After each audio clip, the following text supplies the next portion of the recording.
going on, guys? Liam here, and it's time to break down round 2 of the Kangaroos versus the Kiwis. The final chapter. Where is it? It's in Hamilton. God damn, 2 p.m. Nice day game. Beautiful. Absolutely beautiful. Now, I was going to do a post video after last week's one, but I'm like, you know what? I'll just do it in this one. Do one nice video. We'll talk about last week's game. We'll talk about this game.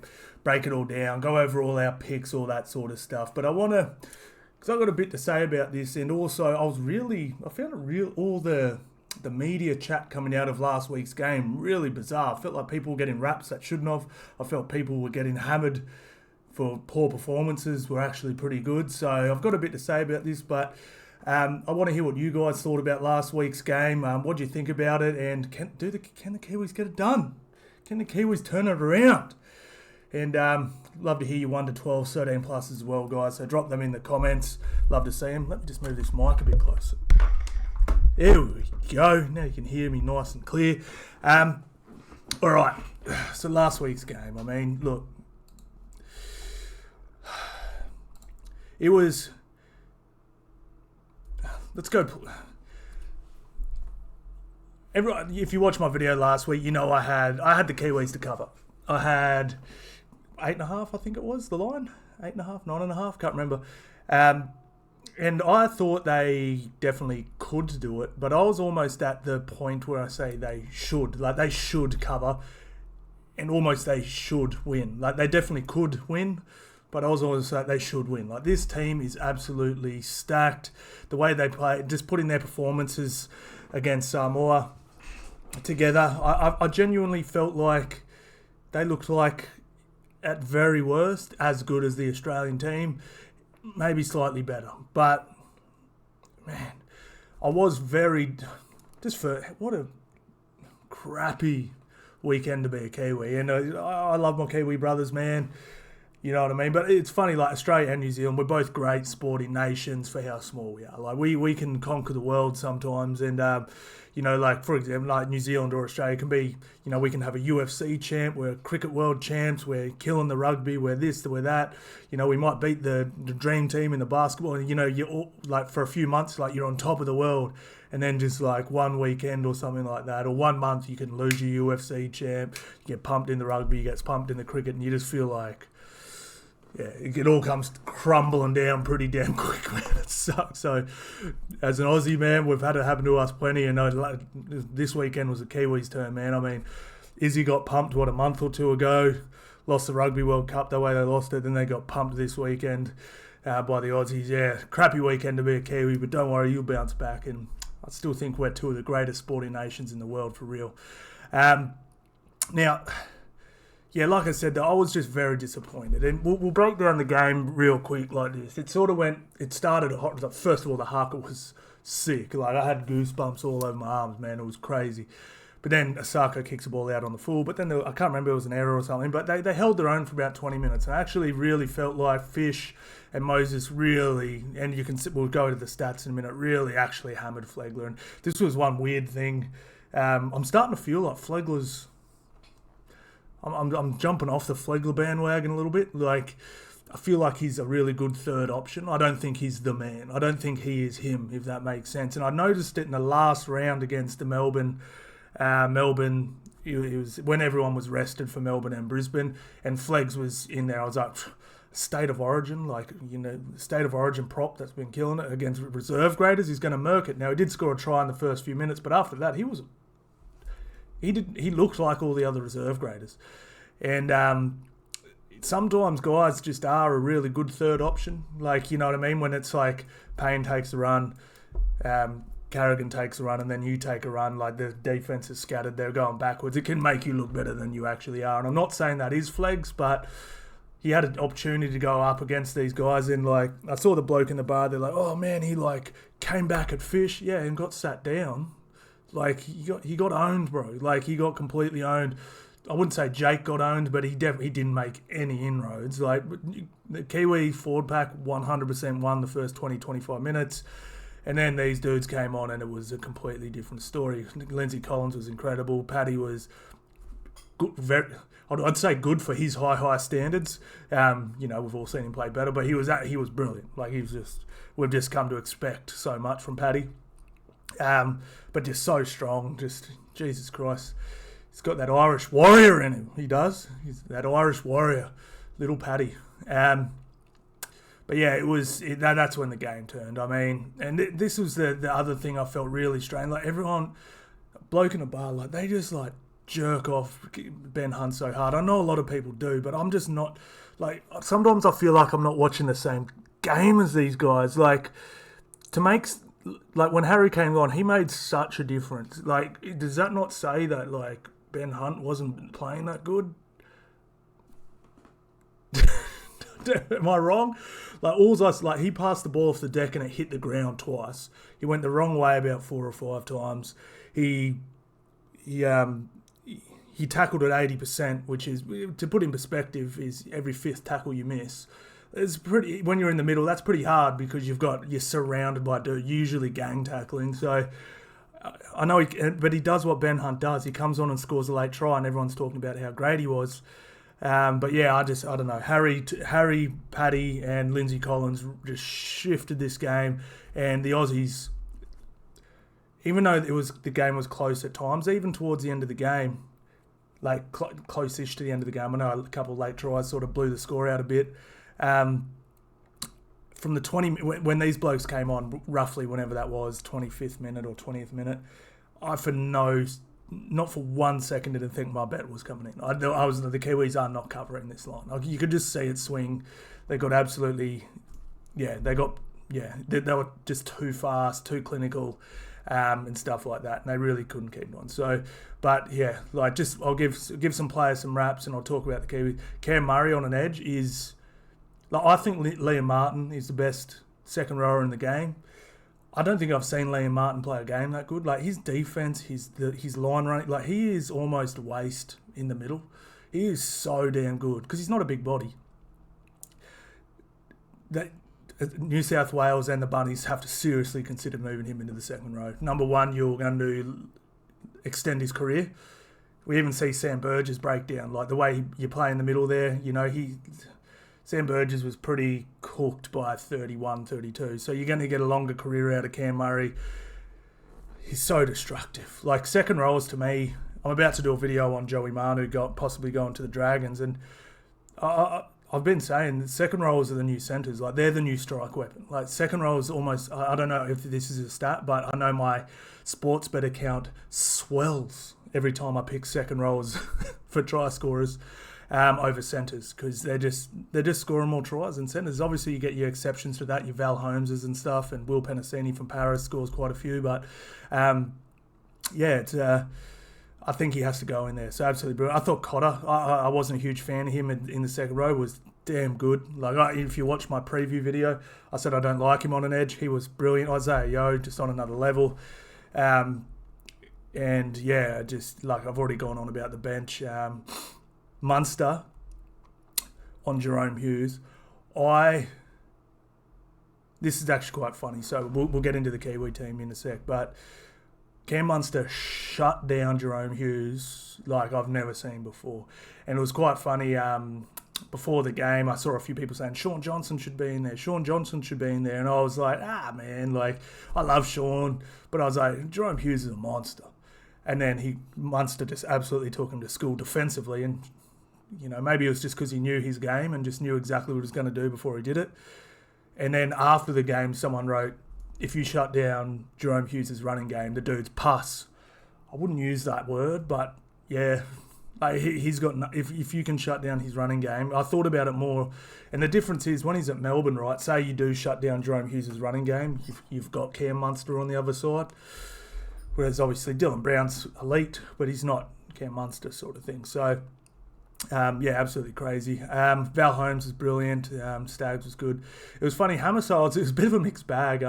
Again, I watched the bloke in the bar, and they were just singing his praises. Halfway through this game, I was sitting there going, Hammerso is the biggest pussy I've ever seen. Like, he was literally, whenever there was a tough curry to be taken, he would just turn, make meters and do anything. But then from about the 30 minutes mark on, he was so good. I was like, damn. Like, he was like, they were actually trying on that bloke in the bar, they were trying to figure out, like, oh, he moves like Steve Renouf. He moves like, I actually think he moves like Jared Hayne. He's got really beautiful balance. He runs really upright. And he sort of scoots and moves. It's almost like he's running on top of the ground. Obviously, everyone runs on top of the ground, but you get what I'm saying. It's almost like, you know, when a video game, like when you're playing FIFA, it almost looks like they're running on top of the ground. He moves like that. Like, it's almost like that old saying, Tupac saying, I move different. I feel like Hamaso moves different. And yeah, but I mean, like, to me, it looked like he doesn't like the tough stuff. He didn't like a tough carry there because Stags and all that, you know, they all love a tough carry. But Jesus Christ, he was turning his back and almost completely surrendering the tackles early in that game. And it was pretty, I don't know, I'd be a little bit embarrassed personally. But yeah, he turned the tables a little bit. All right, so Australia did a great job of restricting Nichols Coolstar's minutes. And Hamaso just shut down Joey Manu. It was absolutely crazy. Tomoko actually had a pretty decent game. Great job of shutting him down. Now, I saw Dylan Brown. I don't know who the idiot reporter was from Fox Sports saying, oh, Dylan Brown went me. He was so... But, bro, that edge that he was on, defence was flawless. Like, if you think Dylan Brown had a bad game because the Kangaroos' defense slid so flawlessly, and there was zero like cracks to be fucking made. You've never laced up a pair of footy boots in your life, because Dylan Brown had zero opportunities and he still poked his nose to the line plenty of times. He looked good. He just didn't. Dylan Brown sucks because he couldn't break the best edge defense literally on planet Earth. Oh yeah, he sucks, man. I couldn't believe it. That reporter should seriously just lose his job, man. That was such a terrible take. Like, every time he got the ball, there was literally 3 defenders in front of him. If he threw a cutout ball, it's getting intercepted or it's just going over the sideline. He ran the ball, he made heaps of meters. He made over 100 meters with like... Where is he? Dylan Brown. 104 metres as a half. That's good. Like, I don't get... Sometimes you just know when someone's literally never laced up a pair of footy boots in their life. But yeah, Jerome Hughes was completely shut down. Now, Fish and Moses, I said this in my post TikTok video.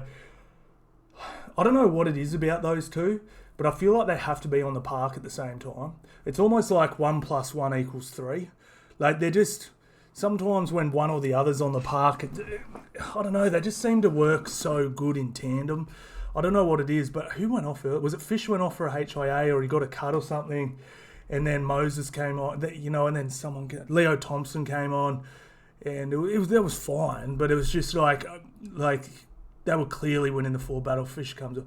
What I almost would have done there is just all right, cool, Leo Thompson, get Moses off too. Let Nelson run amok for a little while, then bring them both back on together. I felt like it lost a little bit of their sting when they're off the park, and this is for Penrith as well, and that's why you'll see they quite often play very similar minutes at Penrith.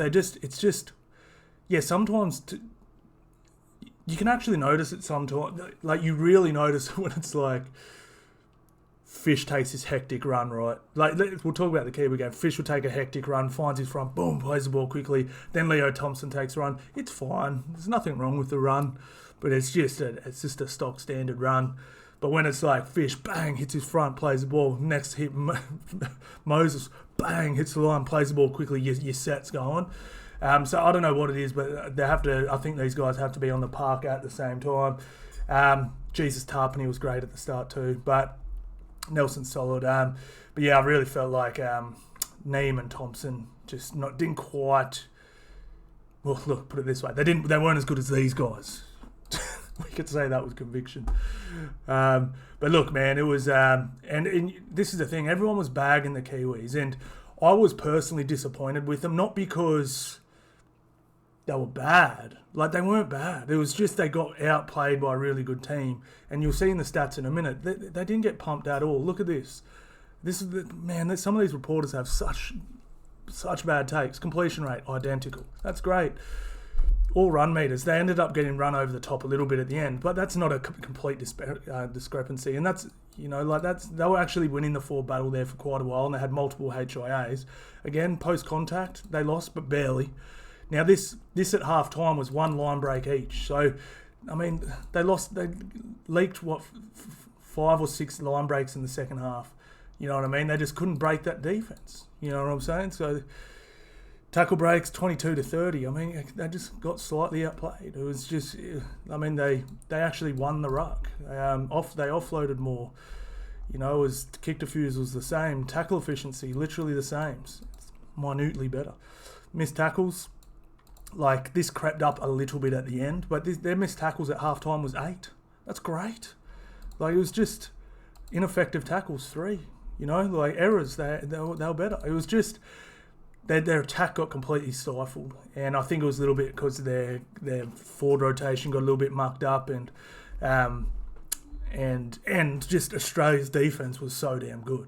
Like, it was so damn good. Like, there's not much you can do there. But I was disappointed in the Kiwis because I really thought they should have fired a shot or two. But like, that doesn't mean they played bad. They just didn't fire a shot or two. So. Yeah, I really didn't get all the narratives around this. I thought it was really poorly.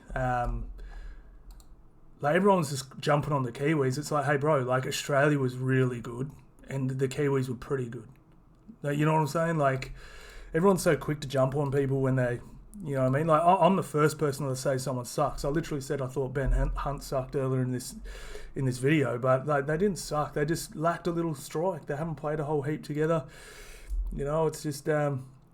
I really think, who's their hooker? Jeremy Marshall-King would have made a monster difference in this game. If they had Jeremy Marshall-King and Cheese on the bench, or start Cheese, yeah, that's probably better. Start Cheese, Jeremy Marshall-King on the bench. Cheese can either come off or give Tarpany a break, play in the middle, or whatever, play like that. All of a sudden, Dylan Brown and all that, they're not getting the ball when there's 4 defenders in front of them. They're getting the ball with a little more speed and stuff like that. Like, it was so that's my personal opinion on that. It's just like Kieran Foran, like, handy, legend, Kiwi legend, but he's not a hooker.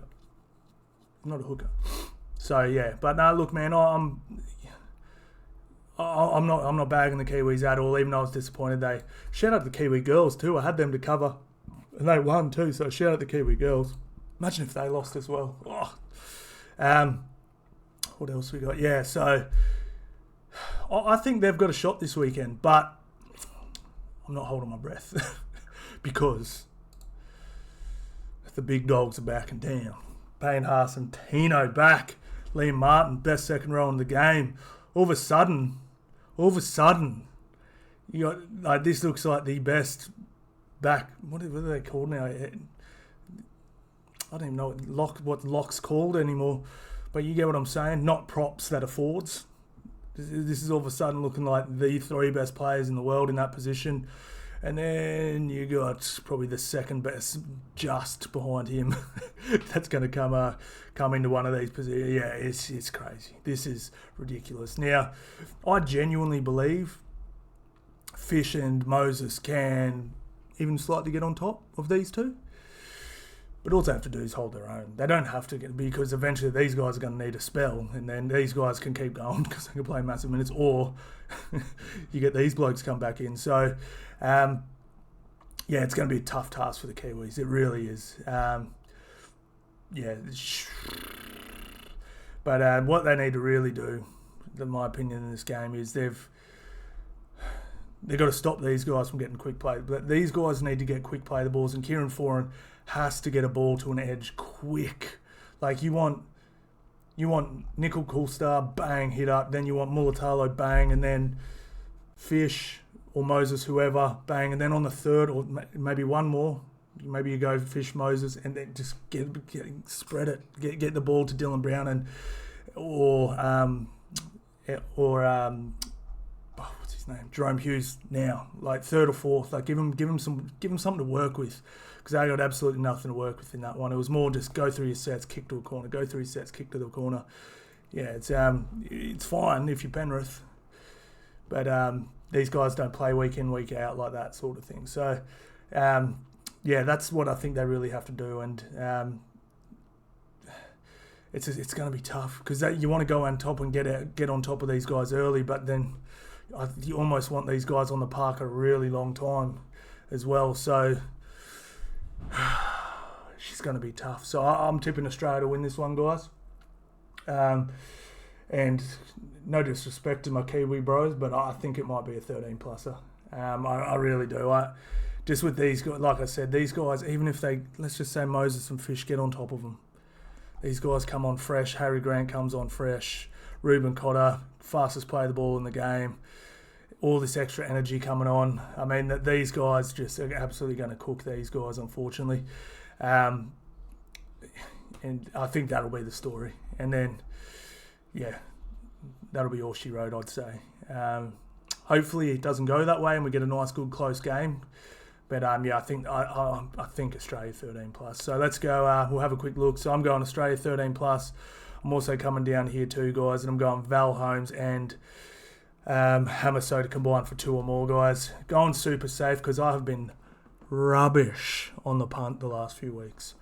If I didn't pick the Kiwi girls to cover the line the other week, I don't think I would have won a bet in the last 2 weeks. That's why I've been a little quiet on my shorts and TikTok, because I watch my sports bet account dwindle. She's dwindling. But yeah, so I'll go just a nice little relatively safe bet.